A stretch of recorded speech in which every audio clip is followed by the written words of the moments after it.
দেখো এটার ভিতর থেকে কেমন প্লাস্টিকের মতো বেরোচ্ছে, একটা পাতলা একটা লেয়ার। এটা যখন আমি ফাটালাম তখন আমার দেখে মনে হলো যে ডিমের খোসা তো এতটা মোটা হয় না, এটা এত মোটা কেন। দেখো বার করলাম তো একটা পুরো একটা পাতলা লেয়ারের মতো বেরিয়ে গেল। পুরো ভেজাল ডিম খাচ্ছি আমরা। এটা খাওয়া কি শরীরের পক্ষে ভালো? তোমরাই আমাকে জানাও। দেখো 3টে ডিমের মধ্যেই একই একই। তারপরে এখানে ভিতরটা দেখো, ভিতরটা কেমন প্লাস্টিকের মতো ফুলে আছে, এই যে দেখা যাচ্ছে, এই দেখো ভিতরটা ডিমের।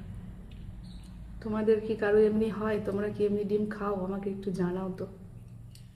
ঠিক আছে, এই দেখো প্লাস্টিকের মতো বেরোচ্ছে। ঠিক আছে।